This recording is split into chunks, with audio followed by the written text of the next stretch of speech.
Alrighty, y'all. It is currently day 40 of climbing K2.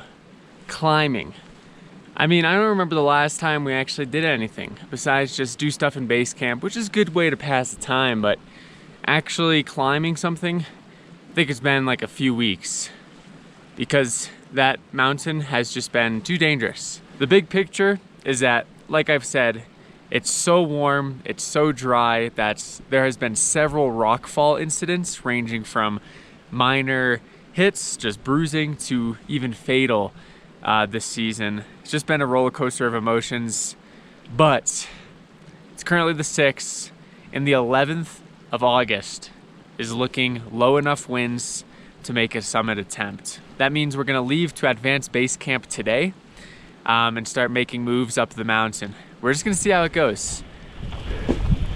Yeah, that was fucked. Holy smokes, we are packed up and this is a lot of gear. 105-liter pack, gonna be hurting today. But of course we got the summit suit for Camp 2 and beyond, got the -40 sleeping bag, the Olympus Mons, oxygen kit, crampons, plenty of food because, well, we might be on the summit in like 4 days. We really got to make sure to eat, stay hydrated so we can acclimatize. Foam fit pad thing, ice axe, pee bottle, and that's all you need to climb K2. And of course all the oxygen and other stuff that's already on the mountain brought up by the Sherpas. It's a solid 50. Alrighty, good afternoon everybody. It is day 40 of climbing K2 and we are just leaving base camp.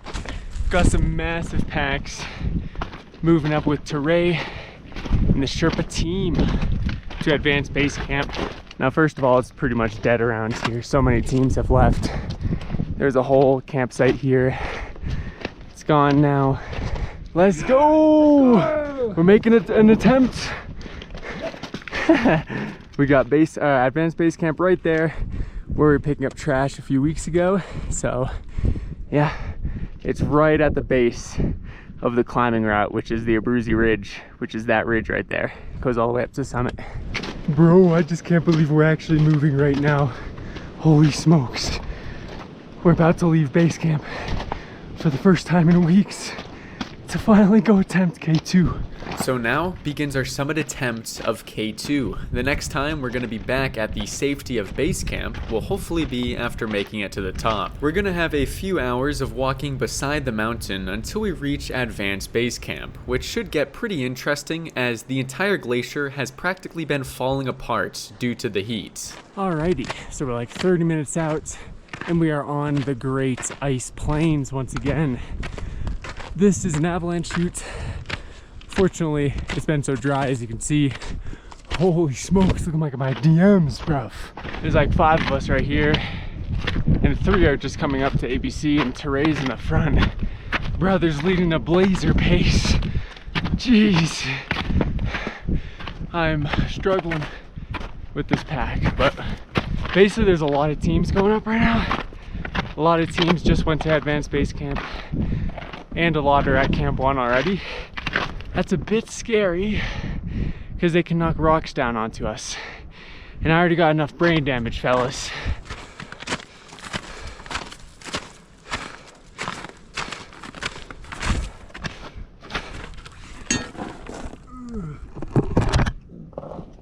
Getting the snacks in, come on.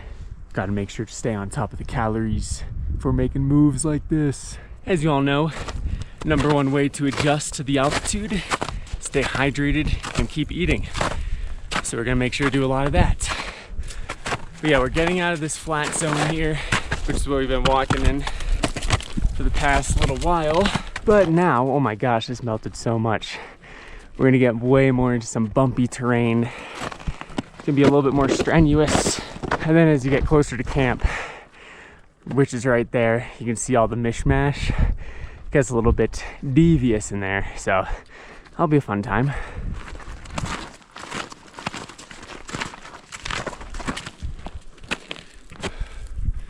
Gnarly terrain in here. All right, so we're pretty high up there. Made a decent amount of the elevation gain getting through here. beautiful until now. It's all dirt and rock. Alrighty, we just hauled. Jeez, dude. We're pretty much there though. Look at that glacier. Thing is broken up.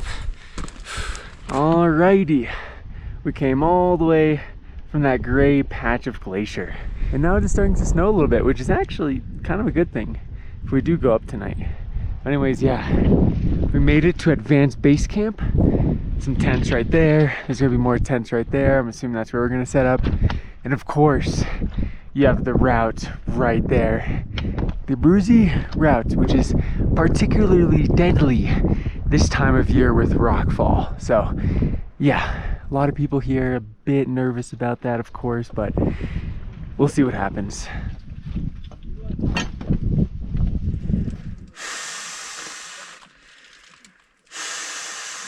Alrighty, we're pretty much settled in here. Got the tent set up, moved in, boiling up some water now. Got to stay hydrated. Gonna have an early dinner tonight because possibly might be going up in the middle of the night. As you can see, we got a good setup here. Teray and I having a little sleepover. Honestly, a little nervous, dude. Yeah, we heard news coming up here that 5 people got hit by rocks today or yesterday. This is, yeah, as soon as we're sketched out, we're out of here. I think we're gonna leave here like in the middle of the night so it's as cold as possible, keeps the rocks frozen, and start making our way up. This is the Abruzzi route, as I've pointed out in previous videos, but you essentially just move up along to the right side of these rocks here. We're gonna go for Camp 1, and that's kind of like right at the cloud line right now, all the way up there. It's a long way to go, and you can see it's super dry on the mountain here. So really don't know what to expect, but yeah, just gonna play it super safe, try to get up there as fast as possible out of the rock danger zone, and bail if we have to. We're going crazy out here. We got the pesto pasta with chicken, slamming this, getting back those calories. I'll see you tonight. Let's go. Alrighty, it is absolutely hollering out there right now. Really windy at Advanced Base Camp for no reason. Just picked up randomly in the middle of the night. It's day 41, by the way. Good morning, 1 a.m. But yeah, not really good conditions to go up. It probably wouldn't be that cold, but we don't know if the people are moving at Camp 1 who are currently at Camp 1, so there might not be enough space for us there. And also, we won't be able to hear rockfall with these winds. So let's just hope this passes. If not, then we might have to wait it out a day here, which would kind of suck because I don't like this camp anymore. So surprise, surprise, we did not go up that night or the day after because the teams that left here for Camp 1 the other night were now moving to Camp 2. And any rocks that are kicked below Camp 2 have the potential of coming all the way down to us still. But now, with all the other teams now above or at Camp 2, it was as safe as it's going to get for us to finally make an attempt. Alrighty, hello again. It is day 42 still, and about 5 p.m. and we're now just gonna be heading up to Camp 1. Stoked, of course, but who knows with this weather, dude. Like, this is our only shot we got, though. Squad about to head out. Come on now. Okay. 42 days. We're finally climbing. So now, fully dripped out in the North Face gear, it was finally time to hop on to the K2 Abruzzi climbing route, with the goal of reaching Camp 1, which is thousands of feet above us. As the sun starts to set, we're gonna need to move as fast as we can and stay relatively quiet, so we can hear any incoming rockfall and dodge it if need be.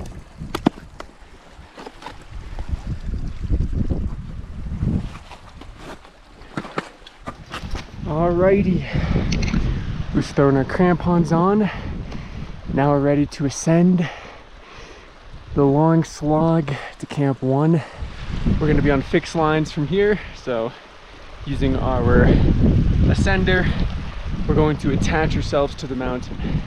So that way, if we do everything right, we don't fall. Slow and steady.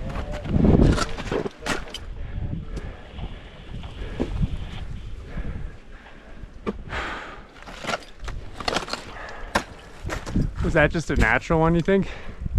Because nobody would be moving. Without being on the route for more than 15 minutes, we already saw a humongous rock fly by to our right. If one of these or even smaller hits you, it's over immediately. I've never faced bad rockfall like this before, and although we've heard of incidents all season, seeing it for the first time definitely was putting a sinking feeling in my stomach. Tent.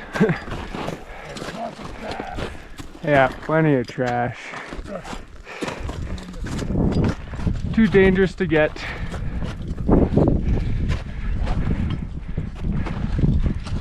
Purba just beast mode in it. With the snow picket in hand.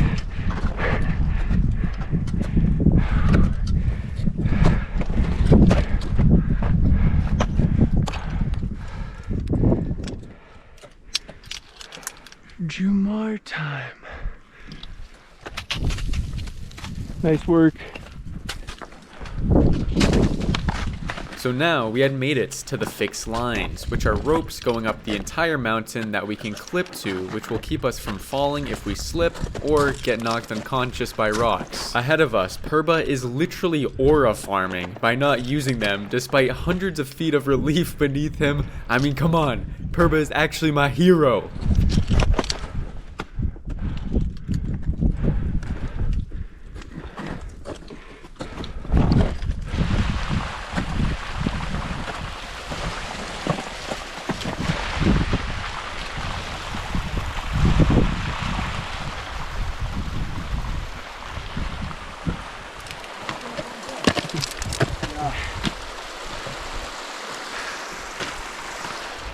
Can't believe there's just a river. What? Can't believe there's just a river right here. Wild. On a normal year of climbing K2, there would be no water stream here, and all of the rocks in front of us right now would be covered by several feet of snow and not openly exposed, waiting to be kicked out or come out on their own. We decide to continue climbing as night will keep things cooler, and because a rock only needs a couple dozen feet of fall to become deadly, we'll stay as close as possible to each other to mitigate the risk.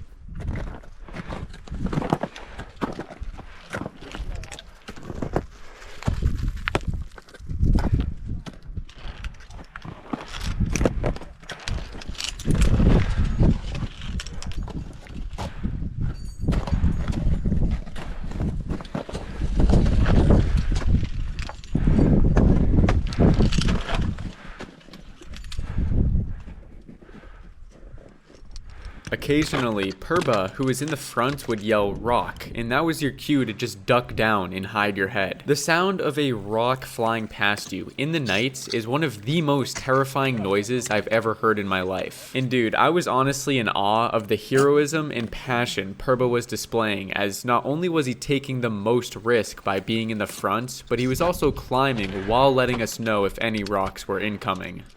Yeah, that was fucked. Yeah, this is too dangerous. That sounded like a bomb got dropped on us.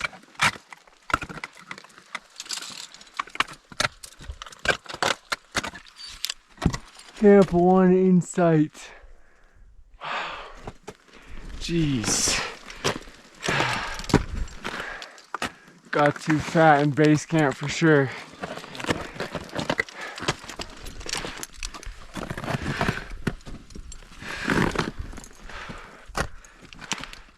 Whew. So brutal.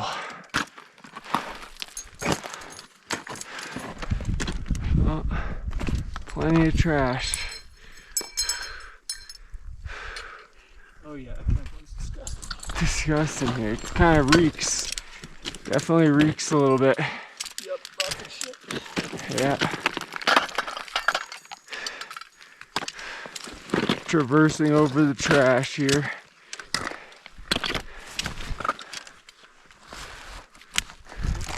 Are you all alone, sir? Yes, alone, yes, because my friends are in camp 2. They all went camp 2.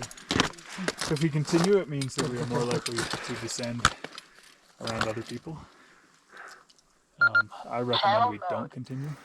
Okay, currently at Camp 1. Made it up. It's like 2,000+ feet of gain. Now we decide what to do from here because that was sketchy as freak. Yeah, it's just a couple tents. We're just gonna make up our minds right now. This was about to be the hardest choice I've ever had to make, especially since Teray, our lead guide, did not have a good feeling about it, but the Sherpa team still seemed passionate about continuing. Because this is a guided trip and I am the last client here, I could say I don't want to go, and this entire thing would end right now. I was extremely conflicted. I knew how dangerous the route was this year, and if we do happen to summit, we're going to be descending with 30 or more people, and somebody will definitely cause tragedy by accidentally kicking a rock. But also, summit fever talking here, I deeply wanted to continue for the summits, as we've put so much on the line to be here right now. And of course, we don't think bad things will happen to us in the moments, until they do. With a few hours to sleep on the decision, we all cram into a tent without any sleeping bags and rest with our helmets on, just in case any rocks find their way into camp. Alrighty, here we are. Camp 1, and we have made the smart, diligent choice of going back down before it is too warm. Look at that. Look how far we came up. Broad Peak looking beautiful. Karut Pyramid. And of course, the rest of the route. Good luck, friend. Dang. At least we're getting a stunning morning out here. Right before heading out, back all the way down the glacier. Goodbye, K2. We will be back. Let's bounce.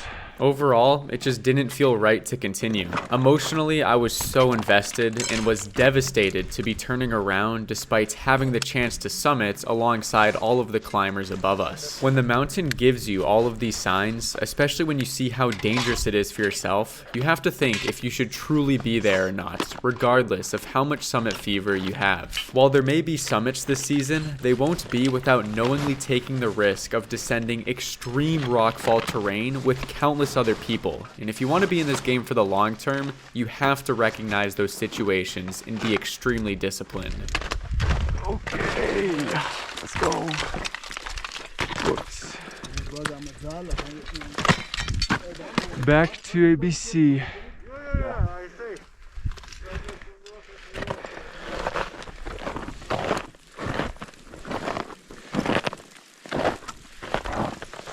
Imagine like dozens of tired climbers. Oh, I can't imagine. Oh, like, dude, I'm trying not to knock down anything right now as it is. So this is all usually snow? Yeah, usually there's no loose rock. That's so crazy.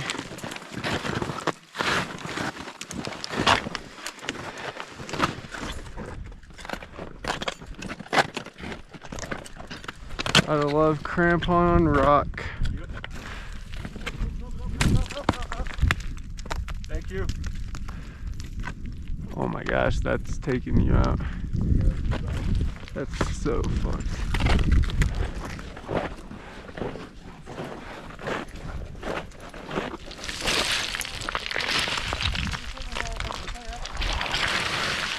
Well, there we are. Alrighty, we have arrived back in base camp. Goodbye, K2. About to disappear past that ridge. Alrighty, we've officially left K2 land. Don't see it anymore. The mountain we've been eyeing and hoping to climb for the last 37 days is now gone. And yeah, that's the end of the expedition. We're trekking out now. It's quite beautiful. Super bummed. Really disappointed. You know, this has been a project of mine and something I've been thinking about every single day, feeling so inspired to climb K2 every single day for the last year, more than a year. It's gonna be the biggest moment of my life for sure. A lot was on it. put a lot of time into it. We spent so long out here. We even took a bit of risk to make our attempt. But sometimes things just don't plan out the way you want in the mountains. It doesn't matter how much you fantasize or dream about conquering a mountain or coming back with the summits and having all the reward that comes with it. Sometimes it doesn't matter, and that's just life. I was trying to blame something the last couple of days. I was blaming the mountain, blaming the weather. This is the worst conditions any Sherpa or guide has seen in decades. I just was throwing blame, and I was just angry at the world, the weather, things I can't control, the other climbers. You know, if we were the only ones on the mountain, then there wouldn't be as much rockfall risk. Just all these thoughts going through my mind just to help me cope with the fact that, you know, we're not having a summit. This is a horrible mindset. We all have things going on in our lives that are just going pretty shitty. You might be in a bad circumstance, and it's really easy to throw the blame at somebody or something in the heat of the moment, especially. But while it may be easy to do that and it may provide you some emotional comfort, the reality is you can't throw blame at anything. You can't throw blame at yourself. You can't throw a blame at somebody else for your unfortunate circumstances. The reality is you have to move on, accept what has happened, or else that blame is just going to hold you back. And I kind of came to that realization as we were trekking, and you just got to move on, dude. That's simply it. That's kind of my spiel. Gonna enjoy the rest of this trek out, and I think at the end of the day I'm gonna be glad that this happened. We're gonna be back, not discouraged at all. We're gonna be climbing more next year, 2026, K2, this time without oxygen. I wanted to make this my last climb without oxygen, even though we didn't ever put on oxygen, but from now on, no more. That's the plan. We're gonna keep climbing. We got some big ones coming up in the next year, so yeah. But that's attempt number 1 of climbing K2. Unfortunately, talking to many people here, it sounds like some people have had 3, 4, or even 5 attempts, and they still haven't summited. So we're gonna see how it goes from here. Thank you guys so much for watching the entire series, if you did. I know we only got a few climbs in, but hopefully it was still a fun journey. I know it was for me. Good adventure, and just a small roadblock, small little speed bump. Just gotta keep moving forward. Don't throw that blame at anything, unless you throw it at yourself for throwing the blame at something else. Does that make sense? You only have yourself to be upset with if you stay stuck in your bubble throwing the blame at things. Anyways, yeah, I'm done. Thanks guys for watching. I'll see you in the next climb.